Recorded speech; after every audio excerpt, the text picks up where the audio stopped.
Narp, come watch, it's time, set the clock. Hitting like Ray off the block. Feel like MJ with the rock. Home run like Sammy Sosa. 2 clutch last period. Get ready, set, go. This a NARP experience. It's a NARP experience. This a NARP experience. This a NARP experience. This a NARP experience. What's up? Welcome back to the NARP Experiment. Today we have Blake Griffin. What is it? Trade rumors?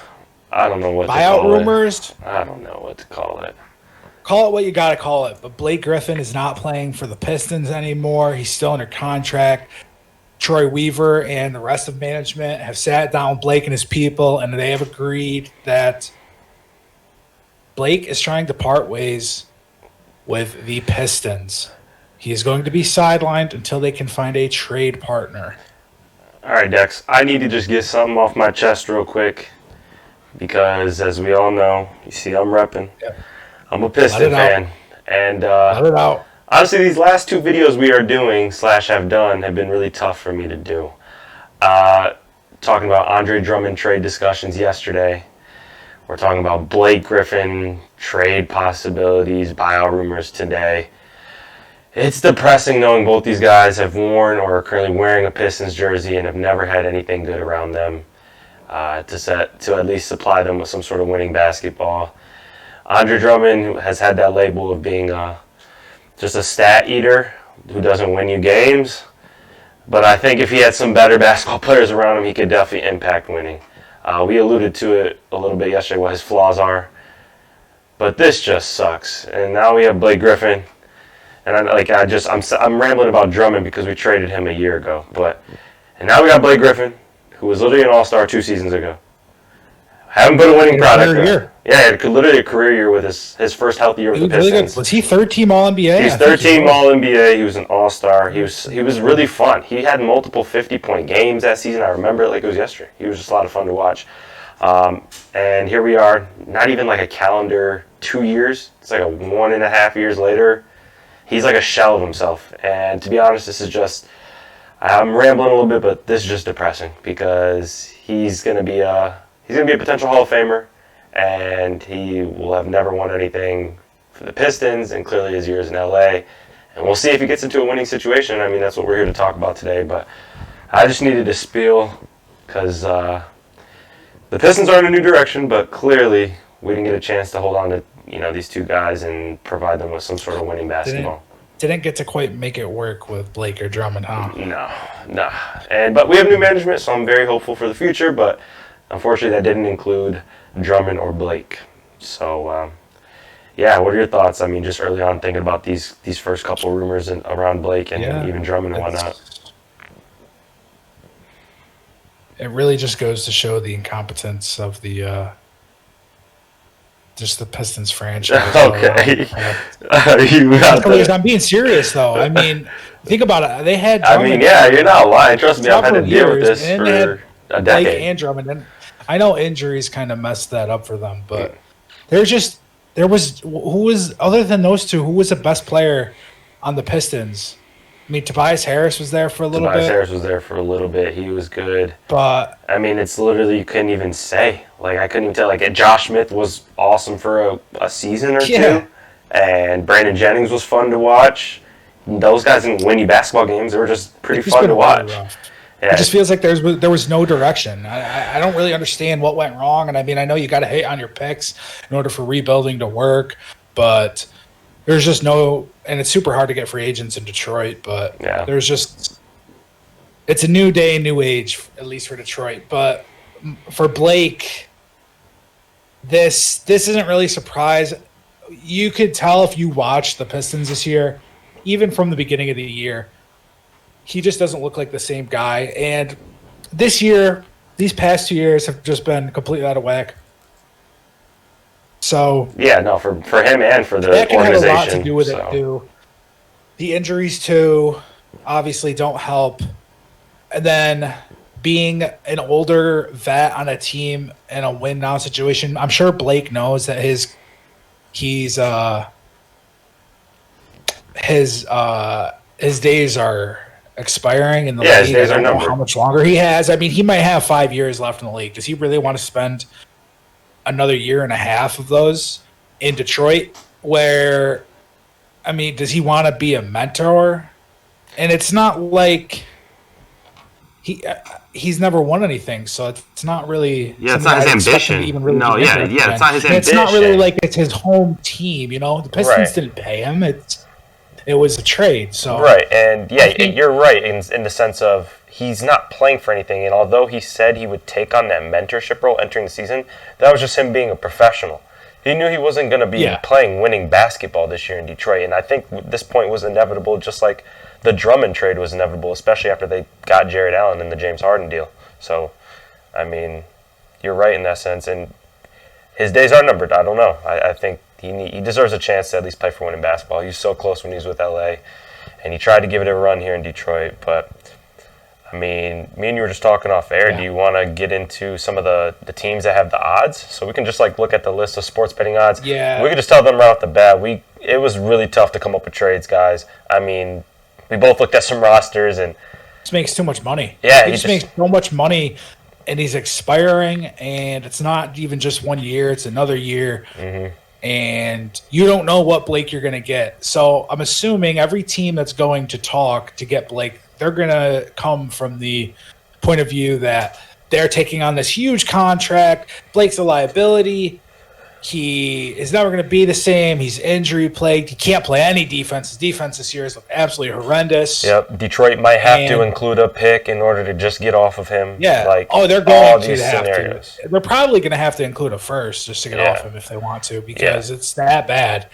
We've never seen a contract this bad, at least for this amount of money. Maybe one of these Russell. We'll see percentage how of salary cap. We've seen something like this before. I know Chandler Parsons was pretty bad a couple of years ago, but this is so much. This is a lot of money. Even Timothy Mozgov for a little bit was tough to get off of, and his wasn't even half the size of what Blake's is. Yeah, Blake's is big. That's the issue. So the only teams that are really going to be even remotely interested, and I honestly would be surprised if he got traded, it would have to be a team like the Heat. It has to be a team with big expirings, because clearly Detroit's motive is to not pay. They don't want to pay Blake these next years because it's not working. Right. So they're not going to. They're probably not. We don't know for sure. Probably not going to want to take on somebody with like a 3-4 year contract for like 30 plus. Right. So that knocks some of the players out that you'd probably expected, like a Wiggins trade or something like that. Right. Detroit's looking to get off that money. It's going to come down to expirings, and the teams that have expiring money would be the Heat, like you just alluded to. It's pretty much just the Heat. It's pretty much just the Heat. Well, let's go ahead and just talk about like Blake doesn't really fit any of the other two teams. Let's talk about the top 5 teams. Let's talk about the top 5 teams with odds real quick, and then we can run through this, because right now it's Miami, like we've alluded to, plus 275. The next best team is the Oklahoma City Thunder at plus 325. And don't forget, that man's from Oklahoma. And I know that's a weird one to think about, but... Yeah, but you guys can't trade for Trevor Ariza, and he's the one making $12 million because he was on the Pistons just a year ago. Can't do that. I mean, not even a year ago. He was on the Pistons so draft night. It would have to be a Horford. Yeah, it'd be He's Horford. got 3 years on his deal, and I know his last year is you can get out from underneath it because there's some clauses in there, and it's not going to be as a $27 million cap. I think it goes down to like a 9 or 13 or something like that if you want to waive him before the year, that third year. But what the hell is Al Horford trying to do in Detroit? What does that do for you guys? He's not trying to do anything, but I think that's a less cap hit for us, because we know Blake is opting into next year's deal. That's 3 years, though. That's 3 years. He's got this year, and then the rest of the season next season. And then that third season becomes when we have to start getting into the option areas. So, up to, whether or not we want to re-sign or, opt into his contract or waive him.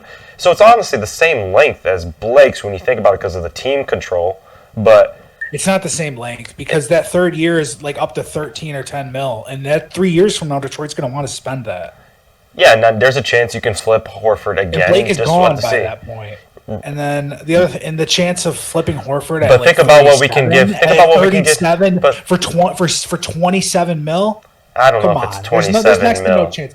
The Thunder one is unrealistic. I don't know where those odds come from. I don't know how they try to figure those odds out, but that can't happen unless you guys are just getting fleeced by the Thunder and sending out like 2 firsts or something like that. Well, that's what I'm saying. You know what that man is all about out there in OKC, Mr. Sam Presti. If he's getting a pick attached to Blake Griffin for a shorter deal, I mean, it's just a for thought. A longer deal. For a shorter deal for him. But shorter deal for him, and he gets a pick. We get to have to hold on to Al Horford at a cap hit of 27.5. I mean, I don't know. I hope Detroit's. No, I'm hoping Detroit's not doing it. I'm saying there is a world where that. I'm saying we've seen the Pistons do some weird shit in the day, and like I said, I'm very confident in management. Man. But yeah, I don't know. It's definitely tough to think about that. Tough. And also, I don't know how the money would work because the Reese's making $12 million. You couldn't send him back in the deal, so it'd have to be like George Hill, but like.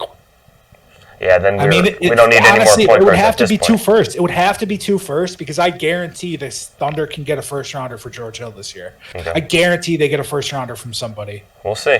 From a contender. Yeah, we'll see. He's playing ball. Because George Hill's got like 2 more years, $10 million. And he's been playing really good basketball. His contract's too good, and he's very valuable. So that Thunder one, if that happens, whoosh. Yeah. Who's third? We got the Celtics at plus 350.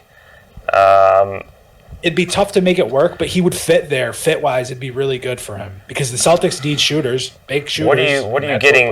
What are we getting off of though? If you're Boston, I mean, who's getting put in the deal? You gotta. Are we taking back Marcus Smart? Are we not? I don't know. I'm not positive what Theis makes, but Theis only makes $5 million, dude. That cap hit is half of Tristan Thompson's, basically. What's Smart? Smart's 13. That's 18. That's only half.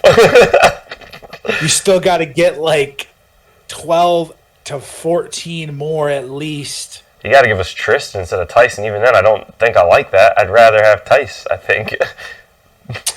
Yeah.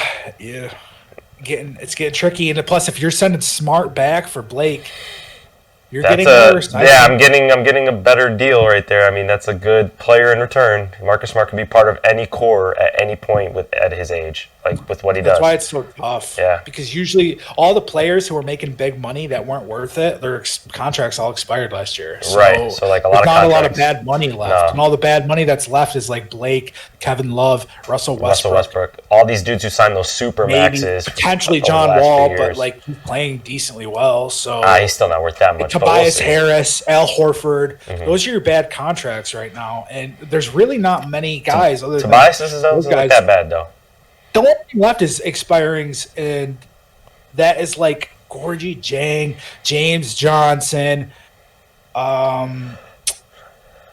For like bad players, it's those guys. I'm sure there's a couple other guys around the league, but I mean, your Mavericks didn't even crack the top 10 in as far as odds that I'm looking at right now. I mean, they've got the. It's because there's no point.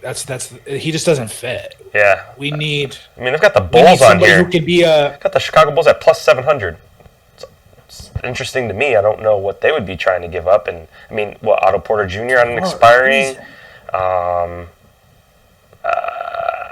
I mean, he is 31. He should have a couple of good years left. So maybe that's why. Maybe it's just because who the hell else is going to have the odds? And someone's got to have the odds. Yeah, right. I don't think anyone's going online and being like, "That's it, the Bulls. That's good odds," you know? Yeah. Because I'd be surprised if he even got traded. To be honest, I think buyout is more likely, and I don't even think it can happen this year. I think it would have to be a Darren Williams situation when he was on the Nets and he waived like $20 million of his contract just so he could go and chase a ring. Right, just so he can get moved and try somewhere else. I mean, I just don't see it. Nowadays, guys are going for that bag. And all I know is when I'm thinking about Blake Griffin's contract, he's going to get paid $70+ million. That's all we know. Those are the facts. It's his contract. He ain't letting that go.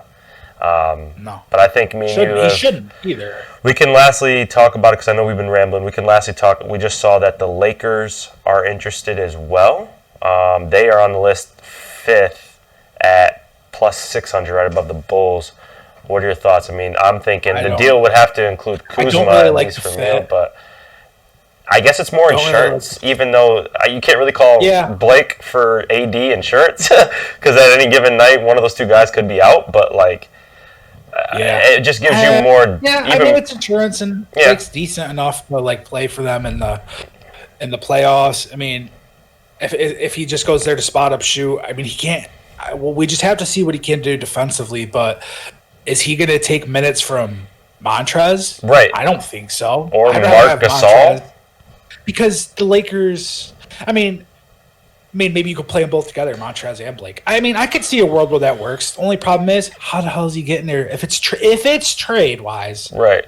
I don't see any way. I don't see an avenue where the money is coming from. Where the team would want to do it. Where's the money coming they'd from? be giving up guys that they don't want because they're going to want all their guys that make money that you have to throw into this deal. Like I said earlier, the only team that can really do it is the Heat because they have Leonard, Olynyk, Dragic, Iguodala, Dragic. They got all these guys who are making chunks of change, like 15 mil plus.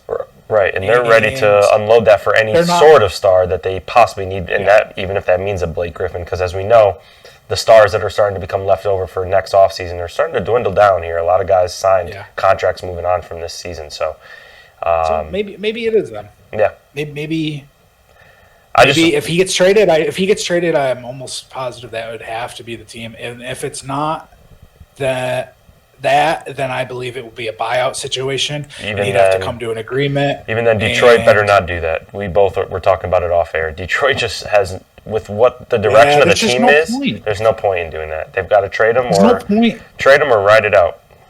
Just ride it out. Just ride it out. Ride it out. And at least till next year. Then you can find out if there's expirings next year. You can reevaluate in the summer because he'll be an expiring next year. It's a whole different situation. You know, maybe next year there's somebody else that somebody will want to trade that's got a lot of money. Right. You know. And we can at least unload that to take on someone who can fit our stature and who could fit the Pistons role and move right now as they're rebuilding. Maybe it wouldn't cost you guys a pick. Maybe it cost you a lesser pick, even if maybe Blake plays. I mean, it's just the big thing that's just it probably won't be next year. Probably won't be a hang on and see how it goes. Is because he's sitting. Yeah, that's what I don't like. Because if he was playing, he could build his value up. But clearly, Detroit is just. They're not. They're rebuilding and trying to focus on some of their younger players. What is the rush? What is the rush? I mean, you want to play your young guys, but sometimes you don't have a choice. What if secretly Blake is saying something? You don't know. I mean, the dude's feelings could be legit hurt right now, and he understood what he was doing heading into this season, especially after we did the Jeremy Grant signing. I'm sorry, Jeremy Grant's not a 3. To me, he's a 4 who can play some 3, who can guard some 3s. But we knew what his best position was. It shouldn't be playing. You shouldn't have had your best free agent signing playing the same position as your best player. You know what I mean? So we kind of knew that this was coming at some point because we knew that the 3 and the 4, as far as Jeremy Grant playing back and forth between both, wasn't going to be the strongest suit for the team. We've got other wings we're trying to take a look at. Jeremy Grant's best suited at a 4. And honestly, we just don't know where Blake's head's at. I mean, I think he may have just given it as much as he can. We're about a month and a half into the season, almost 2 months. Maybe he's just had enough, you know. That makes sense. Yeah, that makes a lot of sense. So and I think he's like a respectful basketball player to the sense of he'll be honest with the organization, but he's not going to let any drama, leak out or whatnot. So. I think he's good for that, but I definitely think he should keep playing basketball. I mean, he hasn't been the most healthiest as of the last year or two. I mean, he should keep himself in shape as best as possible. But I think we're done rambling there about Blake. We'll see what happens. I still think, I think we're both in agreement that maybe they should sit on it, but who knows what's going behind closed doors. Maybe Blake is just fed up. Who knows? But we will be here to cover it when any breaking news does happen. So you guys be sure to check it out. I just got to say too, I love Blake. He's probably one of my favorite players. Yeah, I loved Blake on the Pistons, dude. Great personality. Yeah, he really is like a great teammate. Like he knew he was going to a mediocre team and just did everything he could and backed up Detroit. Like it's a blue collar city, dude. And he was backing up saying, "I love this place more than LA." Like who the hell says that? I like Detroit more than LA. Nobody. But he was saying it, and I'm honestly gonna miss that guy. He was a lot of fun, and I wish we could have put a better product around him, but it is what it is. It is what it is. All right, guys. We'll see you soon. Thanks for tuning in to the NARP Experiment. Please hit a like and subscribe on your way out. We'll see you next game. Home run like Sammy Sosa. 2 clutch last period. Get ready, set, go. This is NARP Experience. This is NARP Experience. This is NARP Experience. This is NARP Experience. This is NARP Experience.